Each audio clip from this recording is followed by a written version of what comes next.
details tonight in a quadruple shooting in Vancouver that started outside of a grocery store.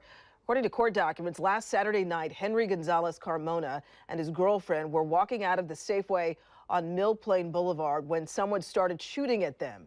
Gonzalez Carmona was shot, and the shooter and another person drove away. The victim, his girlfriend, and two friends waiting in their car in the parking lot took off toward Peace Health Southwest Medical Center. Well, on their way, shots were fired at their car again. Police believe it was the same suspects. Gonzalez Carmona died of his injuries. The other three people in the victim's car were also shot but survived.